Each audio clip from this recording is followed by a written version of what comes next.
Hi there. Today we're going to talk about the Pothos. Pothos. Which way do you say that?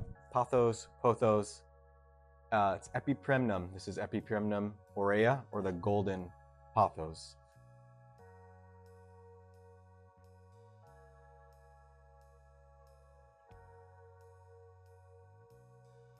This is the ultimate beginner plant, and one even for those that have lots of other plants. Great plant with many different varieties to include in all the collections. So there is, more rare types, the neon and a mandula, and these other more exotic ones. But all have similar characteristics and needs, and they're very, very adaptable. This is like the friend everybody would want, but maybe not so good for the Pothos because they put up with a lot of abuse and they just keep coming back for more. So let's talk about how to care for the Pothos.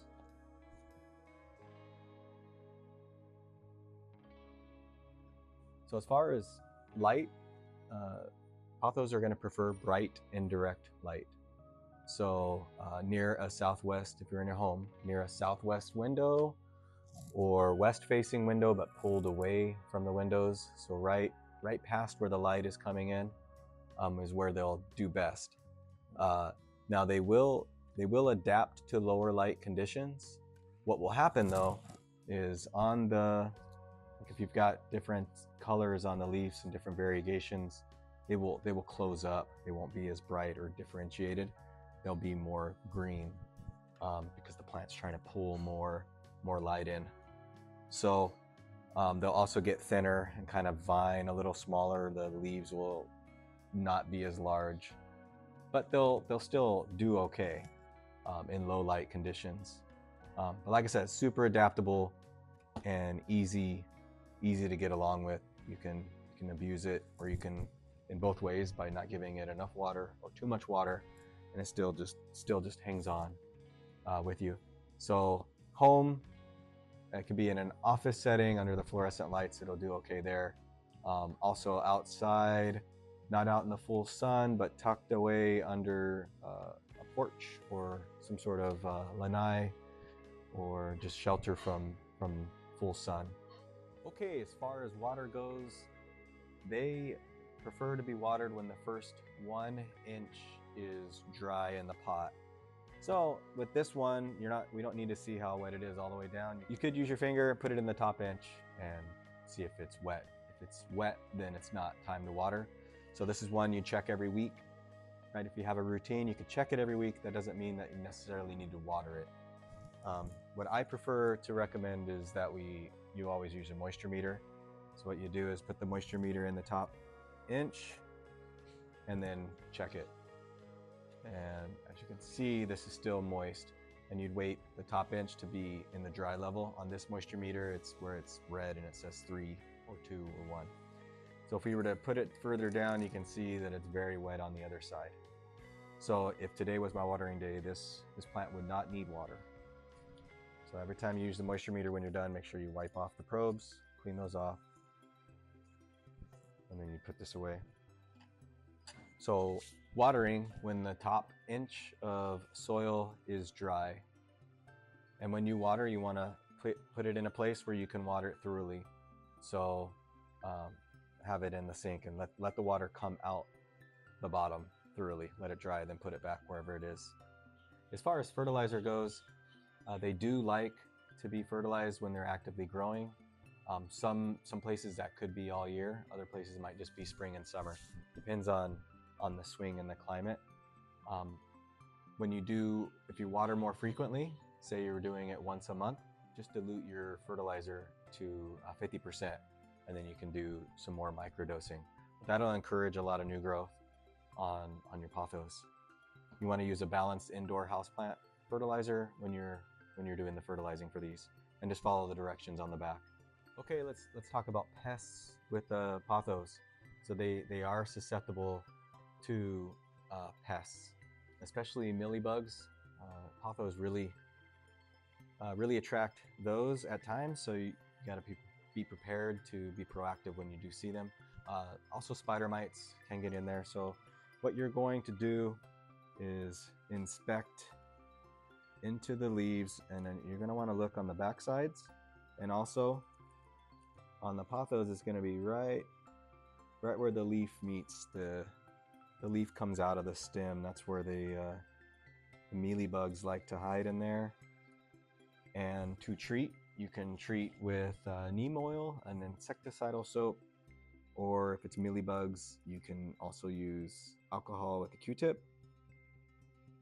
And so I prefer to use our leaf and tonic. It's a neem oil product, but it's got other things in it that make it not be so neem smelly. If you have mealybugs in the crevices, you want to get this on more of a blast and spray the crevices with the product. Again, with this plant, even though it's susceptible to the mealybugs, usually these things are pretty resilient. So like if you have a pothos and it's got some bugs and the leaves fall off, it generally will regrow as many as it loses. What will happen though is that you'll end up with a long stem with leaves at the bottom. So to correct that, you can do a couple of things. You can pull the stem and place it back in the soil and find a way to fasten it in there and it'll re-root, or you can cut and propagate. Let me finish spraying this here. Get the leaves.